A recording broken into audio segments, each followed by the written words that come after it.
अभी हो गई तृप्ति? कहाँ हुई तृप्ति? ये मन इतना भूखा है, जैसे बिना पेंदे की बाल्टी हो, उसको तुम चाहे हैंडपंप से भरो, चाहे 5 हार्स पावर की मोटर से भरो, पेंदा ही नहीं है तो भर जाएगी बाल्टी। तुम समुद्र में ले जाओगे। ये मन ऐसा है, इतना अभी तक पाया, कहाँ तृप्त हुआ है? कपड़ा, सोना, मान सम्मान, भोजन, क्या कमी रखी हमने? कहाँ हुई शांति? और होगी भी नहीं, होगी भी नहीं। जब तक आत्मा की आवाज नहीं सुनेंगे भाई बहनों, हम कभी सुखी नहीं हो सकते, नहीं हो सकते। इसलिए आत्मा की कथा है, आत्मा रस थोड़ा भी मिलने लगेगा ना, तो ये मन को तृप्ति हो जाएगी। इसको तलाश है, क्यों नहीं अभी तक तृप्त हुआ? कोई हमने कसर रखी क्या? अपने अपनी हैसियत के हिसाब से सब, गरीब अमीर, बच्चा बूढ़ा, सब अपने बच्चे थे जब तक खिलौने चाहिए थे, हमने जिद करके खिलौने लिए। बड़े हो गए तो खिलौने में हमारा मन नहीं, हमने दूसरा सामान इकट्ठा करना शुरू कर दिया। चीजें बदलती जाती हैं, मन बस एक के बाद एक, एक के बाद एक, एक के बाद एक नई नई चीजें चाहता है। नया देखना, नया सुनना, नया खाना, नया पहनना, ये मन हमें भटकाता है। अभी तक हम इसकी चालाकी नहीं समझ पाए। ये आत्मा की धकने नहीं देता। इसलिए आपसे निवेदन कर रहे हैं भाई बहनों, हमारे दुख का कारण हमने आत्मा की नहीं सुनी। और कोई सुनाने भी आता तो बीच में ये मन आ जाता है, ये हमको बैठने ही नहीं देता है, उठा के पटक दे, बाहर ले जाए, घर ले जाके बोले सोएंगे, फालतू बात करेंगे, इधर उधर बैठे। और वही ऐसी जगह बैठने दे जहाँ आत्मा की आवाज। आत्मा क्या कह रही है? बड़ी दीन दुखी हूँ अनाथ महा, ये दासी पड़ी शरण तेरे। बड़ी दीन दुखी हूँ अनाथ माँ, ये दासी पड़ी शरण तेरे। बड़ी दीन दुखी हूँ अनाथ माँ, ये दासी पड़ी शरण तेरे। बड़ी दीन दुखी हूँ अनाथ माँ, ये दासी पड़ी शरण तेरे। बड़ी दीन दुखी हूँ अनाथ माँ, ये दासी पड़ी शरण तेरे। बड़ी दीन दुखी हूँ अनाथ माँ, ये दासी पड़ी शरण तेरे।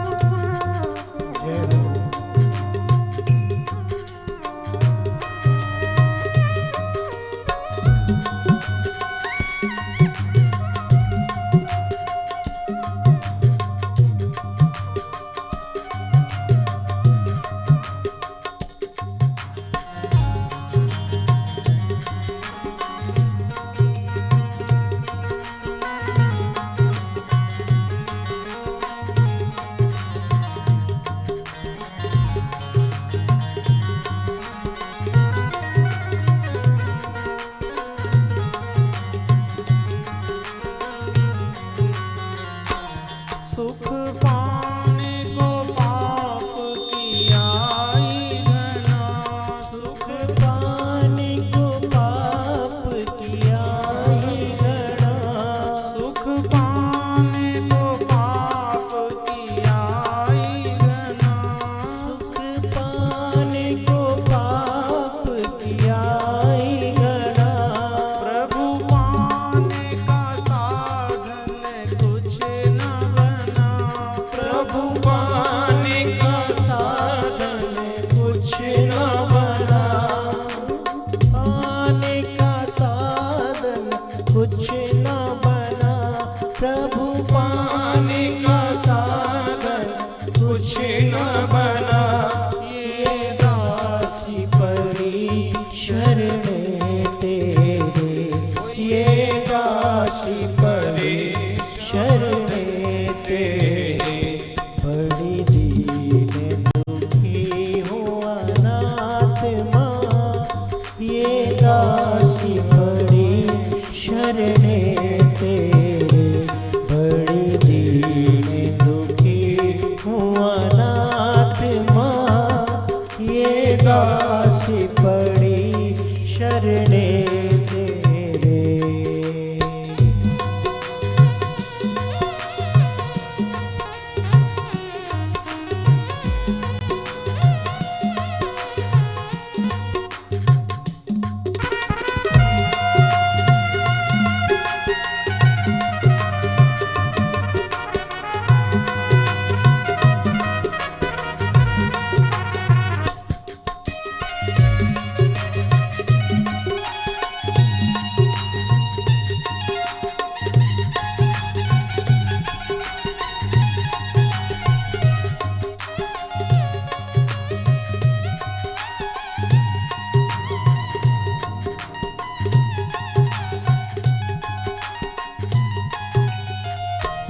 सदगुरु जम्भेश्वर भगवान की जय। आज तक भाई बहनों हमने आत्मा के दुख दर्द को नहीं सुना ना समझा है। हमारे तन का दर्द हुआ, हम डॉक्टर के पास पहुंच गए। मन में कोई दर्द हुआ, हमने उसकी पूर्ति कर ली। लेकिन भाई बहनों, अनादिकाल से आत्मा के दर्द को दूर करने का उपचार नहीं हुआ, नहीं हुआ। और ये ऐसा एक साधन भगवान ने कलयुग में बनाया है, पर लोग नहीं फायदा उठा पाते बेचारे। तन और मन के दर्द को तो पशु भी समझता है भाई, हाँ, लेकिन आत्मा के लिए पशु नहीं कर सकता। और जो मनुष्य हो के अपनी आत्मा का ध्यान चिंतन ना करे, पशु की समान जिंदगी बिता रहा है वो। हाँ, इसलिए आपको प्रारंभ में ये बात कही थी कि आप मन की मत मानो भाई बहन, आत्मा की मानो। और आत्मा की आवाज सुनाई न दे तब तक महात्मा की सुनो, सुनो। वो महात्मा वही जो आत्मा के लिए ही बोलता है। तन और मन का तो सब कुछ कर लेंगे भाई बहनों, पशु पक्षी भी तन मन की पूर्ति कर लेते, उनको आत्मा का बोध नहीं विचारो। मनुष्य शरीर की क्यों महिमा गाई है? बड़े भाग मानुष तन पावा, क्यों कहा है इसे? क्या विशेषता क्या है इसमें? ये आत्मा के दुख दर्द को सदा सदा के लिए मिटा सकता है, इसलिए इसकी महिमा है। भागवत के महत्व में 88,000 ऋषि नैमिषारण्य की पावन तपोभूमि में बैठे हैं और सूत जी महाराज जी से यही बात पूछते हैं कि कलयुग में मनुष्य का कल्याण कैसे होगा, वो अपने जीवन को धन्य कैसे बना सकते हैं, कोई सरल उपाय बताओ। क्योंकि वेद में, शास्त्र पे, उपनिषदों में बहुत बड़ी बड़ी बातें बताई और सब कर नहीं सकते संसार में। कुछ गरीब है, कोई बीमार है, किसी की आर्थिक स्थिति ठीक नहीं है, बुद्धि नहीं है, गुरु नहीं मिले, उनको ज्ञान नहीं है, समझाने वाले नहीं, घर गांव गली का वातावरण ही ऐसा नहीं है, कैसे आत्मा का कल्याण होगा? कोई खेत जा रहा है, कोई मजदूरी कर रहा है, कोई धंधा, कोई हम्माली, कोई घर गृहस्थी, इसमें जिंदगी पूरी हो रही।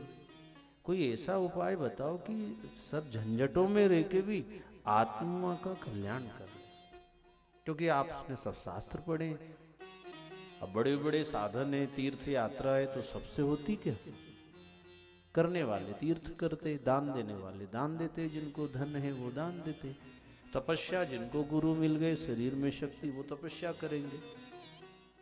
ऐसा कोई उपाय बताओ जिससे गरीब से गरीब और पापी से पापी भी अपने जीवन को सफल बना सके, अपनी आत्मा का कल्याण, आत्म शांति पा सके। ऐसा कोई साधन बताओ। बातें तो बहुत है, आपने भी बहुत सुनी, पर सब अपने से हो ही क्या? कोई नहीं होता, जिनसे होता वो करते। ऐसा साधन जो सब कर ले, बच्चा भी बूढ़ा भी। आप ध्रुव और प्रहलाद की कथा सुनोगे, 5-5 साल के बच्चे, उनने अपनी बात बना ली। और बूढ़े में आजामिल की कथा सुनोगे आप, और भगवान ने पापियों को भी तार दिया है। साधन ऐसा जो सब कर सके भाई। तपस्या सबसे न्यू।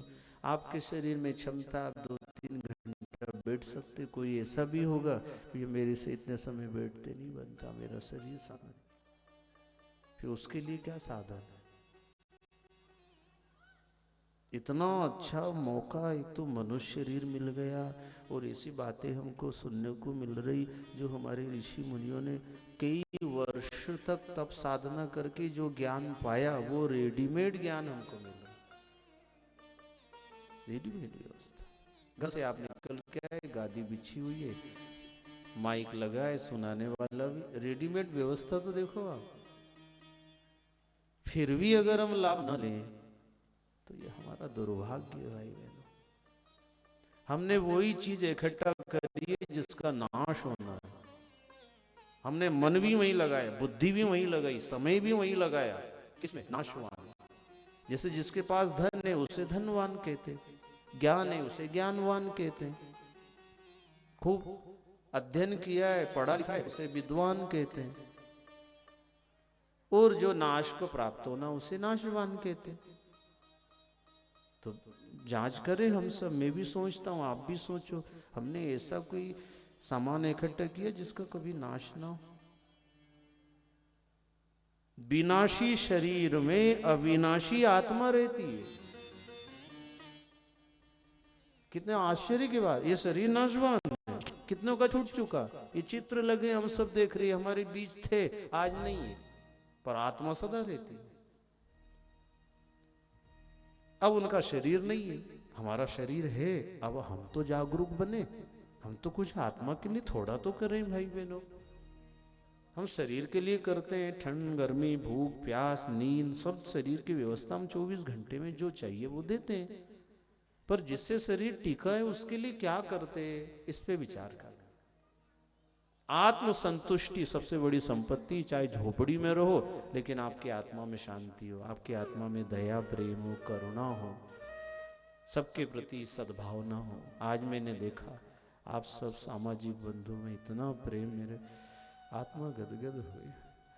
रामदास भाई सबको गले लगाते हैं, आओ आओ, छोटे बड़े सबसे परिचय कराया, बहुत अच्छा, मेरे को बहुत खुशी मिल रही।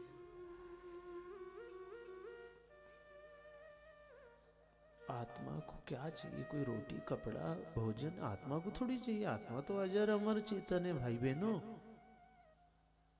जो अविनाशी चीज है उस पे हमारा ध्यान नहीं। कितने दुख की बात है, हम मन की सब बात मानते हैं, मन को जो चाहिए देते हैं भाई बहनों।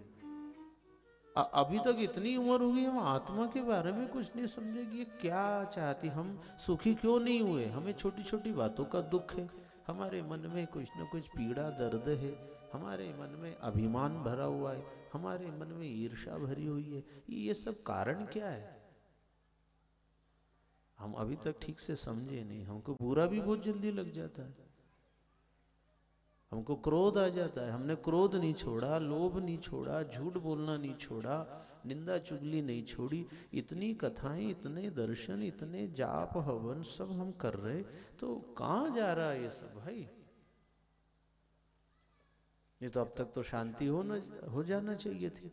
अभी कोई दर्द की गोली डॉक्टर से लेते हो तो दर्द मिटना चाहिए, नहीं मिट रहा है तो या तो दवा ठीक नहीं है या जानकार डॉक्टर ठीक नहीं है।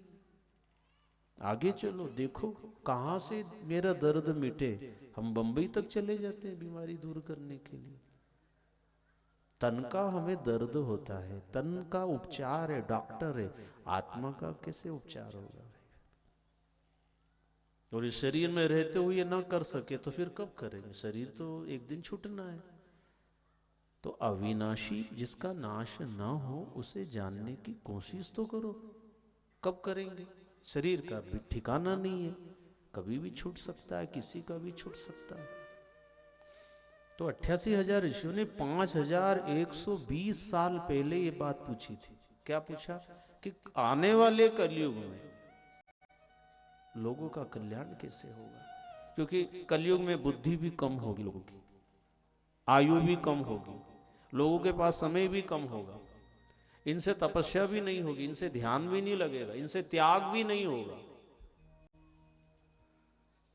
और फिर मन की स्थिति इतनी बिगड़ जाएगी, इतना विषय वासनाओं से घिर जाएगा ये मन, चाहते हुए भी एकाग्र नहीं हो पाएगा। इसलिए कोई सरल उपाय बता दो। उस समय पूछा था हमने 5,100 साल पहले। तो सूत जी ने एक ही बात बताई, तुमने बहुत अच्छा प्रश्न किया है, सारे जगत का हित हो जाएगा।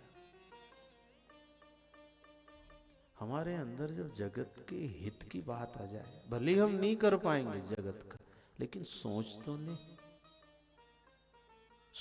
ले, या सब सुखी हो गए, सबका कल्याण हो। अब ये सबके चित्र लगाए तो क्या भावना है? प्रेम है अंदर। सब पूरे गांव में सब मिलकर एक परिवार की तरह गांव में कथा हो रही है, सबके लिए कथा हो, सबका भला हो, सबकी आत्मा का कल्याण हो, विश्व कल्याण की भावना। गुरु जम्भेश्वर भगवान ने तो भाई बहनों, पशु पक्षी तो ठीक, पेड़ पौधे का भी कितना उन्होंने ख्याल रखा। कितने 365 बलिदानी जिन्होंने पेड़ को बचाने के लिए प्राण दे दी। क्या क्या उनको गुरु ज्ञान मिला होगा भाई बहन। पेड़ से भी अपनापन। हाँ, तो फिर तो विचार करना चाहिए हम कितना हित कर सकते हैं दूसरों का। सुनकर के सूत जी महाराज बहुत खुश हुए। तो उन्हें बहुत अच्छा प्रश्न किया। ऐसे दुनिया में लोग हैं जिनको आत्मा की चिंता नहीं। अरे दूसरे का हित ना करो, अपना तो कर लो। अपने आत्मा का भी हित नहीं कर सकते। गीता में, भगवत गीता में भगवान जी अर्जुन जी को कह रहे हैं, 6 अध्याय के 5वें नंबर के श्लोक में भगवान जी ने बहुत अच्छी बात की है। मनुष्य अपने द्वारा बनाया घर, खेत, मकान, बाल बच्चे, दुनिया, ये संसार समुद्र से अपना उद्धार खुद करे, ऐसा लिखा है। अपने को अधोगति में ना डाले। क्यों? क्योंकि मनुष्य स्वयं अपने आप का मित्र है और अपने आप का शत्रु है। अगर आप अपने आत्मा के लिए नहीं करते तो आप दुश्मन हो। किसके? खुद के। अपने मित्र बनो भाई, अपने दोस्त बनो, अपने साथ गद्दारी। ये मन हमको गड्ढे में पटक देता। कोई बेईमान है और आपको धोखा दे तो आप उससे सावधान रहते हो। इससे बात नहीं करना रे, इससे लेन देन का व्यवहार मत करो, ये बहुत बेकार आदमी है, इसने कई को धोखा दिया है। ये मन ने कई को गड्ढे में डाल दिया है, धोखा दिया है। इसलिए मन के भरोसे मत रहो, आत्मा के भरोसे रहो भाई। इसलिए हमारे ऋषि मुनियों ने बार बार कहा है, मन को समझाना रे चतुर नर, मन को समझाना। मन को समझाना, आप भी बोलो। चतुर नर, मन को समझाना। मन को समझाना रे चतुर नर, मन को समझाना। मन को समझाना रे चतुर नर, मन को समझाना।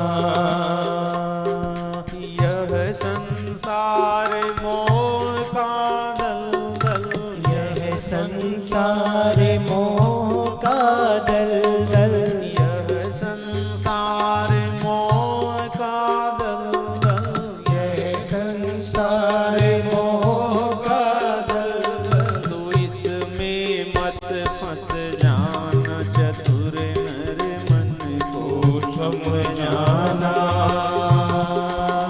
इसमें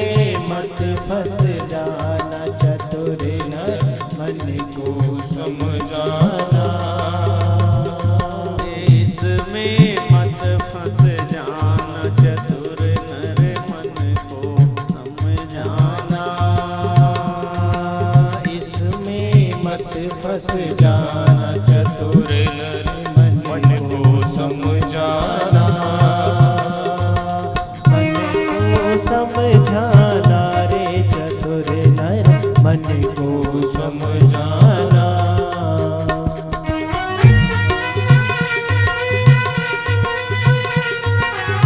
जय हो हरि बोल।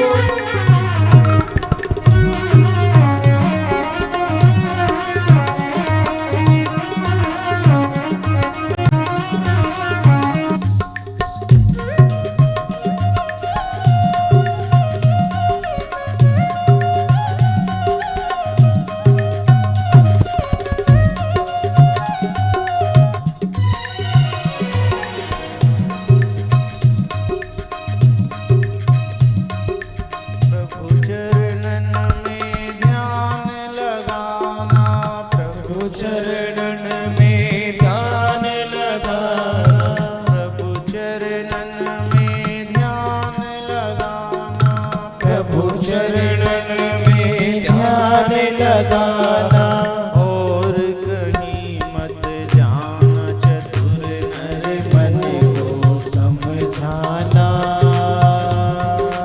और कहीं मत जाना चतुर नर मन को समझाना। मन को समझाना रे चतुर नर मन को समझाना।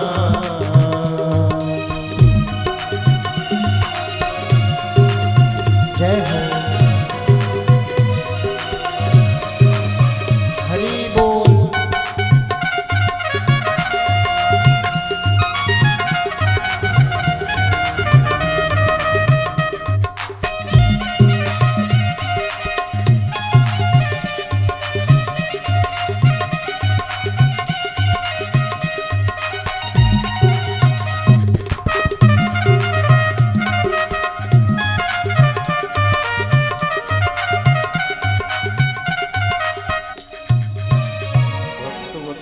भगवान की जय। ये मन को समझाओ है, ये फंसा देगा कहीं। कई लोग कहते हैं ना, अरे मैं इसके चक्कर में फंस गया एक बार भी। हाँ, तब से मैंने हाथ जोड़ लिए, इसका भरोसा नहीं करता। ऐसा ये मन ने कई को भाई बहनों 84 के चक्कर में पटक दिया। 84 जाने तो इसी दुनिया में कई चक्कर में फंसे बेचारे मन के कारण। शराब पी रहा है, कोई चोरी कर रहा है, कोई झगड़ा कर रहा है, कोई झूठ बोल रहा है, कोई मिलावट, कोई भ्रष्टाचार कर रहा है। जबकि ये सब करने की जरूरत नहीं थी उसको, आराम से दाल रोटी मिल जाती, पर करा उसने नंबर 2 का। कौन ने कराया? मन ने कराया। इसलिए जो फंस गए हैं वो कह रहे हैं, अरे मन लोभी मन लालची, ए मन चंचल मन चोर। सुनो तो सही उसकी गद्दारी, तो कितने उसके अंदर दुर्गुण है, फिर भी हम उसी की मानते। वो अभी यहां से कहेगा चलो पानी पिएंगे, तो अभी तक पानी नहीं पिया, बैठ मन को दबाओ, नहीं पीना है, कोई प्राण निकल रहा है। ये ऐसा बेईमान, ये भाई बहन, मन लोभी मन लालची मन चंचल मन चोर, ए मन के मते मत चालो, ये पल पल कछोर। एक पल में बदल जाए। अभी बैठा अच्छा लग रहा है, बड़ा आनंद है, बाहर उठते बीड़ी देना तो कोई कह रहा, तमक देना तो कोई कह रहा, चाय बनाना तो कोई कह रहा, ये चाहिए उसको, वो देखना वो सुनना, सब भुला देगा। और कब तक चलेगा ऐसा? अपनी उम्र के हिसाब से तो इस पे काबू करो भाई बहनों, उम्र देख के तो करो। नया है कोई युवा साथी भाई बहने ना माने कोई बात नहीं, बूढ़े बूढ़े 50 साल की उम्र होगी, अभी तक हमारे में सुधार ही नहीं आया, क्रोध कम नहीं हुआ, हमारा झूठ कम नहीं हुआ, हमारी निंदा चुगली कम नहीं हुई। ये आत्मा के लिए बहुत दुखदाई है। जल्दी करो जल्दी करो। तुलसी विलंब न कीजिए, बिल्कुल देर मत करो, अंधेर हो जाएगी। वो 88,000 ऋषियों को सूत जी क्या कह रहे हैं? मनुष्य को सत्संग करना चाहिए। सबका तोड़, बैठ जाओ जाके, मन लगे ना लगे बैठे रहो, कभी तो आरती होगी। हाँ बैठे रहो। कोई शब्द, सत्संग ही ऐसा है जो आपको पाप से बचा सकता है। बाकी कोई बाप की ताकत नहीं है जो पाप से बचाता। क्या माता पिता कम कोशिश करते अपने बच्चों को, बेटा शराब नहीं पीना, चोरी नहीं करना, लड़ाई झगड़ा नहीं करना, अपराध नहीं करना, फिर भी रोज पेपर में पढ़ रहे, रोज सुन रहे हैं, रोज कहीं ना कहीं घटना घट रही। कौन कर रहा है ये? किसी ना किसी के तो है ये। क्या बाप ने नहीं समझाया होगा? सत्संग, इसलिए भागवत सत्संग भाई बहनों कभी मत छोड़ो, किसी कीमत पे मत छोड़ो। होगा नुकसान, बाद में भरपाई कर लेंगे, कोई सौदा, कोई लेन देन, कुछ थोड़ा बहुत हो भी जाए उसकी पूर्ति हो सकती है। लेकिन सत्संग में कौन सा शब्द जो आपकी नई जिंदगी बना दे? हाँ, ये लाखों रुपया कोई ऐसे खर्च थोड़ी होते भाई बहन, और उसका रिजल्ट आता है, उसका रिजल्ट। और आप खुद गवाह बनोगे कि आज सुना तो क्या हुआ और अभी रोज सुनेंगे तो क्या होगा। आत्मरस भीतर से अनुभव होगा तो आप कभी झूठ बोल नहीं सकते, बोल नहीं सकते, नशा नहीं कर सकते, चोरी नहीं कर सकते, धोखा नहीं दे सकते, किसी की निंदा नहीं सुन सकते। कब कब होगा ये? जब आप सत्संगी हो जाएंगे। हाँ, आपके भीतर से आवाज है, गलत है ये नहीं करना। जो चीज आपको पसंद नहीं आप अलग हटा देते हो। कोई ने भटा की सब्जी बना के धर दी थाली में, आप वो कटोरी उठा के ये लो, ये अपने को नहीं चलता। अरे वाह, ऐसा झूठ अलग कर दोगे आप, चोरी अलग कर दोगे, निंदा अलग कर दो, नहीं चलता अपना, चलते ही नहीं। सत्संग